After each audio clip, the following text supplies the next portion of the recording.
It's Halloween. It's Friday the 13th, and I shouldn't have come back to Hollow Creek. After 10 years away.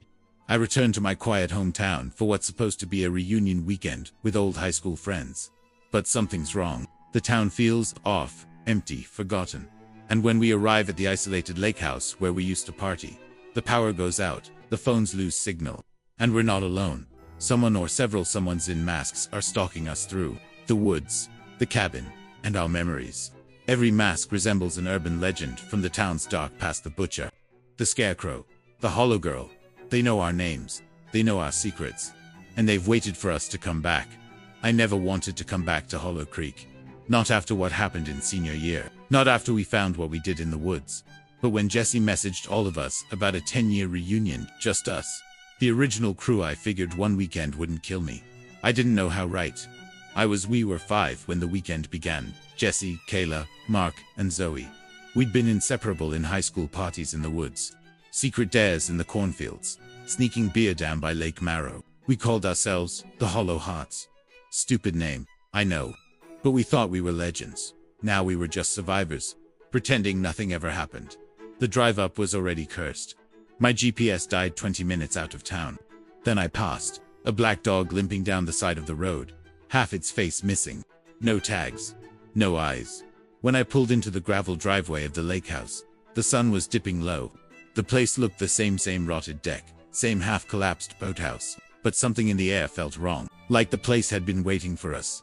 Kayla was already there, sitting on the porch swing, a joint burning between her fingers. Her pink hair had faded to blonde. "Didn't think you'd show," she said, blowing smoke. "I shouldn't have," I replied. "Jesse's idea," she nodded. "Says he wants closure. Like this is some Netflix documentary." "Where is he?" "Inside. Probably setting up jump scares or something." Inside, everything was darker than I remembered. The bulbs flickered when I flipped a switch. The kitchen stank of mold. The air was too still. Jesse came down the stairs, wearing that stupid clown mask he used to scare us, with red smile, hollow eyes. "Still got it," he laughed. "Grow up," I muttered, heart pounding anyway. "You look good, man," he said, pulling the mask off. "We all made it, huh? Except we hadn't. Not all of us." Zoe and Mark arrived after sunset, headlights sweeping over the dying trees. Zoe looked twitchy. Mark had a gun on his hip. "Nice touch," I said, nodding at the weapon. "You never know," he replied. "Place gives me the creeps." Dinner was awkward. We laughed about old hookups, talked about who got married, who didn't, avoided the subject of him, avoided the woods. The power went out at 10:43, like someone flipped a switch. Jesse went outside to check the fuse box. He never came back. We waited 15 minutes before Mark grabbed a flashlight and followed. 10 minutes after that, Mark came running back through the door, his face pale. "There's someone out there," he said, wearing the scarecrow mask. Kayla laughed until she saw the blood on his sleeve. "It was Jesse's," Mark said. "He's gone." We locked the doors. The scarecrow wasn't just a mask. It was one of the stories we used to tell around the lake about a killer who hid in the cornfields wearing burlap, stuffing his victims with straw. We'd made it up, or thought we had. Now, Jesse was missing, and someone had brought the story to life. We searched the house, but all the knives were gone. So were the phones. No signal. No way out. At midnight. The knocking started. 3 soft knocks. Then nothing. Zoe peeked out the window and screamed. Someone in a porcelain doll mask stood in the driveway, head tilted, holding Jesse's phone in one hand. On the screen, a video. It showed Jesse tied to a tree. The camera panned behind him. Another mask appeared, black rubber, pale blue eyes, a slit mouth. The hollow girl. Another of our stories. "Turn it off," Kayla whispered, but Zoe just dropped the phone. The screen cracked. We didn't sleep. At 2:17 a.m. The front door creaked open. No one had touched it.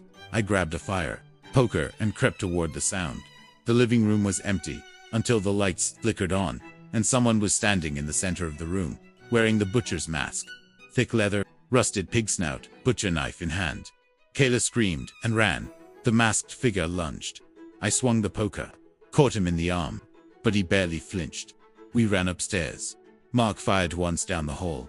The butcher collapsed, but the hallway window shattered behind him, and a second masked figure leapt through. The scarecrow. They were working together. We locked ourselves in the upstairs bathroom. I could hear them moving below us, dragging something. Or someone. Jesse's gone, Zoe whispered. We don't know that, Mark said. They're wearing his blood. Kayla sat in the bathtub, shaking. This is punishment, she said. For what we did. Shut up, Zoe snapped. Don't say that.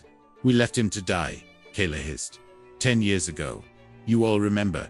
You just don't want to. And I did. I remembered it all. It was October 13th, 2015. We were partying. By the lake. Jesse dared us to go into the woods and find the old bunker. Darren came with us. He wasn't part of our group, just some awkward kid who liked Kayla. But he wanted to fit in. We dared him to go inside alone. He never came back out. We laughed, thought he was trying to scare us. But when we finally looked, he was at the bottom of the old storm drain. Broken neck. We never called the cops. We swore to keep it secret. We buried him in the woods. And left him there. Now, the masks had come. Not for fun, not for scares, for revenge. By 3:30 a.m., Mark was dead. They got him when we tried to escape through the basement. One of them was waiting in the crawl space. He didn't scream, he just gurgled. The walls were red. When we pulled back, Kayla ran out, the back door and into the trees. I never saw her again. Zoe and I barricaded the living room. We found an old axe under the floorboards. I took it. She had the flare gun from the emergency kit. We're the last ones, she said. No, replied, not yet. We turned off the lights and waited. At 4:44 a.m. The fire alarm screamed. Smoke poured down the stairs. They'd lit the top floor. To flush us out. The front door burst open. The scarecrow charged in, swinging a sickle. I hit him with the axe once, twice. 3 times until the mask split and something inside gurgled blood. But another came behind him. The hollow girl. Zoe fired the flare right into her chest. She went up like paper. But the butcher grabbed Zoe by the throat and threw her through the window. I heard the glass and her scream vanish into the lake. I was alone. I ran. Into the trees. Into the dark. I tripped once. Hit my head on a root. Blood blurred my vision. But I kept going. Until I saw it. The storm drain. The same one where we'd left Darren. The metal lid was open, and someone stood above it. Wearing a plain white mask. No smile. No features. Just blank. They didn't move. Didn't speak. They pointed to the hole. I looked down and I saw him. Or what was left. Bones. Teeth. Scraps of cloth. The hollow heart necklace we all used to wear. Still around a cracked vertebra. It was you, I said. The masked figure nodded. You waited.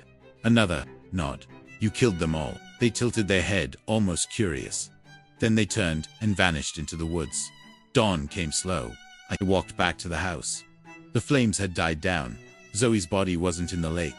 Neither were the masks. Just ashes and blood. They never found anything. The cops called it an accident. A fire. Maybe drugs. Maybe alcohol. No suspects. No evidence. No evidence. Don't mo bodies. Just me. And a town that doesn't talk about the things it buries. It's been a month since I got out.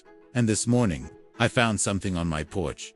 A package. Inside 5 hollow hearts. Necklaces. And a mask. Plain white. No smile. No eyes. Just waiting.